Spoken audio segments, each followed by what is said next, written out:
Our reading from Holy Scripture today is from the 6th chapter of the Gospel according to Luke, starting with the 27th verse, which begins this way. To you who are ready for the truth. Now, I've been preaching somewhere on a Sunday for now 33 plus years. And for the last nearly 20 of those years, I have been saving copies of my sermon notes for each of those Sundays. Jean was so glad when we started at this church. She said, "You now have a really big office. Get all those boxes of sermons out of here." And so when I come to a scripture passage, I'll go back and I'll look at what I had to say about that scripture the last time I preached on it. But I could not find any notes from where I had preached on this passage from Luke chapter 6, verses 27 through 38, ever before. And when I read the passage, I thought to myself, I know why. Oh boy, what a doozy. To you who are ready for the truth is how the Message interprets Jesus' leading words in this scripture. I guess Jesus didn't know he would be recorded and that these words one day would end up in the Bible, because at one time I thought that the Bible, the whole Bible, is for everybody. It contains wisdom and teaching open and available and applicable to every living soul on earth, but evidently not. There are parts of the Bible, certain words of Jesus, in fact, that are only for those who are ready to receive them. Today's scripture, words of teaching from Jesus himself, Jesus says, is to those of you who are ready for the truth. Now, I can't tell you if you're ready for the truth or not. I can only be responsible for myself and decide if I am ready for the truth. I'm not sure. I know that hearing the truth will require my heart to open up wider than common sense tells me my heart should open up. So I've decided this morning, I'm not going to just blurt the scripture out. I'm going to give you the same courtesy that Jesus gave his disciples when he said, okay, what you're about to hear is to you who are ready for the truth, implying that if you are not ready, plug up your ears. Now, because you may not know whether you're ready or not, it may be a little risky for you to listen to the scripture this morning. And you do have a choice. We all have choices when it comes to whether we listen or not. You see, I haven't always been a preacher. I've been one for a long time, but not always. And I know how easy it is to turn the preacher off on Sundays. You can tune me out. You can close your eyes and you can daydream about a trip to the beach. Or now with smartphones, you can play Candy Crush or Super Mario on your phone with your head down, acting like you're praying. Right? Some of you have found other creative ways to not listen, like giving one another manicures during the service. You see, I know about these things. When I was a kid, way back before there were devices, my friend Rob Moorhead and I used to play The Price is Right using the church bulletin while the preacher preached. There's all kinds of ways to distract oneself if you're not ready to hear the truth. And I'm not going to judge you for not being ready. All I ask is that you stay in your seat and you remain quiet so as not to distract someone who is ready for the truth. The question is, how do we know if we're ready or not for the truth? is your desire to be ready? How do we get ready? Those are challenging questions, and it might be that one just has to take the risk of listening before you know if you're ready or not. The best I can do for you this morning is to share a few examples of folks who were ready for the truth. Now, I'm not sure how they got there. Maybe it was just pure grace. I have a friend who, in my opinion, she and her husband are quiet heroes.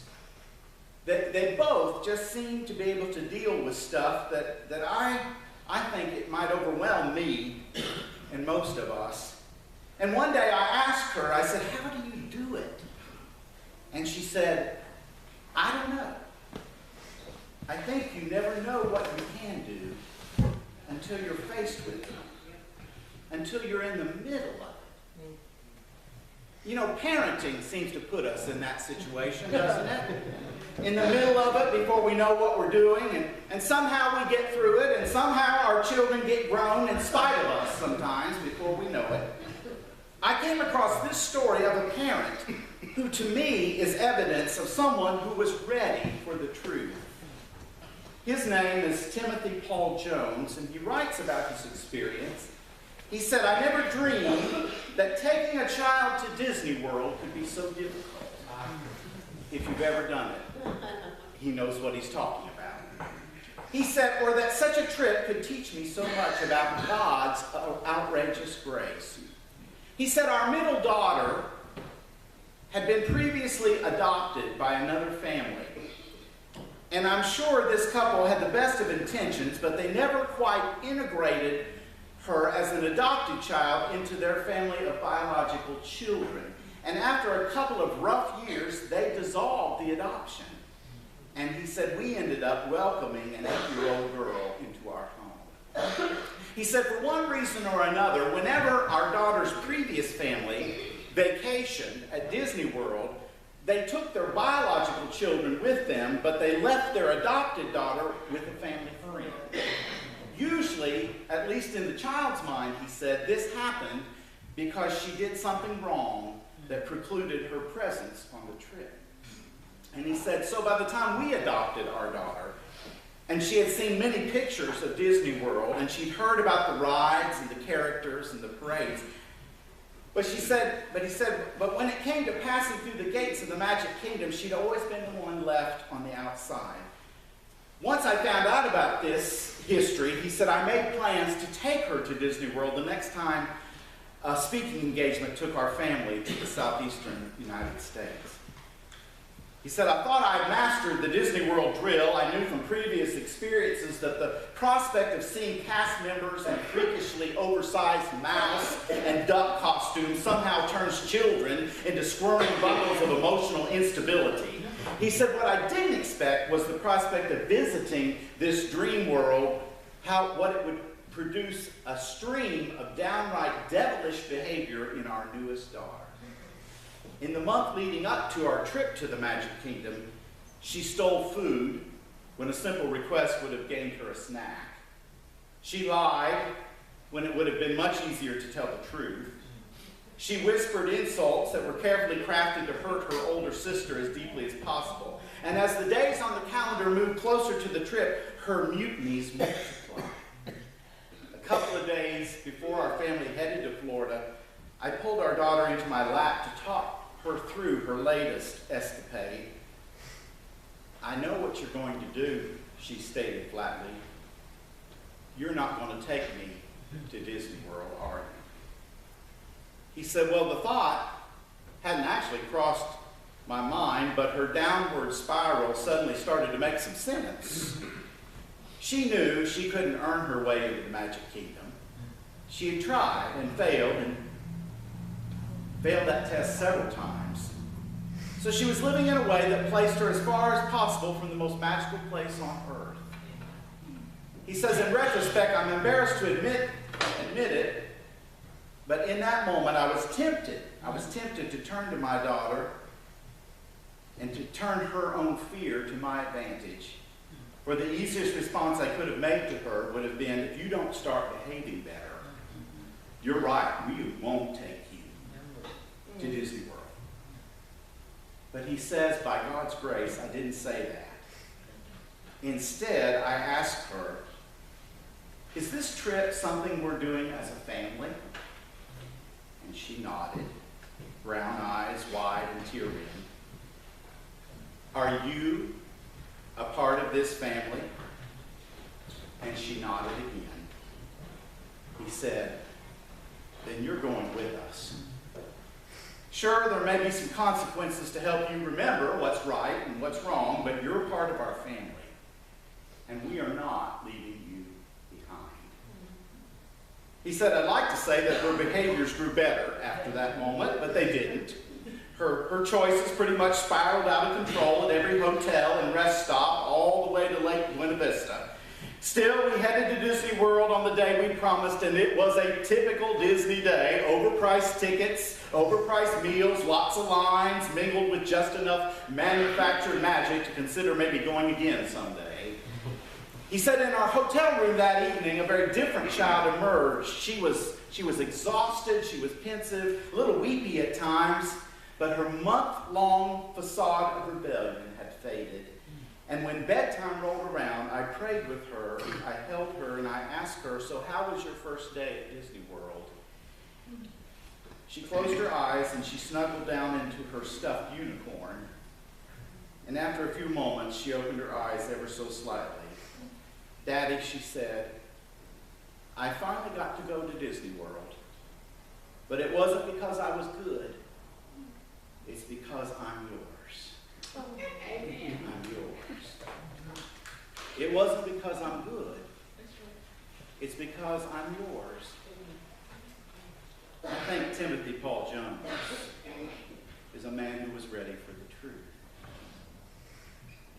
Matthew Shepard's mother is another example of someone who was ready for the truth. You remember the tragic story of Matthew Shepard from Laramie, Wyoming? Matthew, at a young age, was brutally beaten for being gay. He was beaten because some man felt like Matthew had made a pass at him. And the man felt foolish and unmanly, and so he got a friend to help him put young Matthew in his place. And the two of them beat Matthew over and over again. And after they beat him, they tied him to a fence on a country road, and they left him alone in the freezing Wyoming night. By the time someone found Matthew the next morning and got him to the hospital, there was no way to save him. Matthew Shepard died as hundreds stood in candlelight vigil outside the hospital. The two men who killed Matthew were arrested, they were tried, and they were convicted of a brutal hate crime. Proven guilty of first-degree murder, they could have been given the death penalty in the state of Wyoming. But Matthew's mother came before the judge. She asked the judge to spare the lives of these guilty men. Now, who could possibly understand what she'd gone through in all the agonizing months leading up to the trial? And what mother could sleep with images of her beloved son tied to a fence, beaten and alone through the cold night? And what sort of people could do this to another human being? But even more remarkable and amazing, what mother could ask for mercy for her son's murderers? Evidently, Judy Shepard, Matthew Shepard's mother, is someone who was ready for the truth. Preacher and writer John Claypool tells the story of a young man, a young military recruit who was ready for the truth. Claypool says, I heard once about a young man of genuine Christian maturity who was drafted into the military and took with him his lifestyle of kindness and piety. The old sergeant, who was in charge of boot camp training, was offended by the obvious goodness of this young man, and therefore he set out in every way possible to break this young man's character and to reduce him to a lower level of functioning. The sergeant was abusive in the way that he spoke to the lad. He was unfair in what he asked of him. In fact, by every means possible, he attempted to crush this young man's spirit, but through it all, the young man responded in unfailing goodwill. Late one Saturday night, after having too much to drink, the sergeant happened to come through the barracks, and he saw this young man kneeling in prayer by his bunk. The sight of the worst in the old sergeant, this set off the worst, I should say, in the old sergeant. He began to make fun of the young man in loud and abusive tones, but the young man did not budge from his posture on his knees. And when unable to rile him verbally, the sergeant sat down on one of the bunks, and he took off one of his muddy boots, and from across the room he heaved it at the young man, and it hit him in the temple, and it stunned him for a moment, but the young man resumed his prayerful posture. And when that failed, the sergeant took off the other boot, and he flung it equally as hard, and once again it struck the lad, but he refused to flare back. With a parting round of curses, the sergeant stumbled onto his quarters, and he went to bed. The next morning, when the sergeant awoke, the first thing he saw were his muddy boots, clean, polished, sitting neatly by his bed. It was more than the sergeant could tolerate. He went and found the lad, and he said, "What is it with you? I have done everything in my power to drag you down, and you continue to respond as you do. What is the secret of your humanness?" John Claypool says this was the beginning, not of a young Christian being reduced to inhumanity, but of a less than mature person being called up to possibilities within himself he'd never realized before. This young military man was ready for the truth. Are you ready for the truth? Are you? Luke chapter 6. To you who are ready for the truth, Jesus says this: love your enemies. Let them bring out the best in you, not the worst. When someone gives you a hard time, respond with the energies of prayer for that person. If someone slaps you in the face, stand there and take it. If someone grabs your shirt, gift wrap your best coat and make a present of it.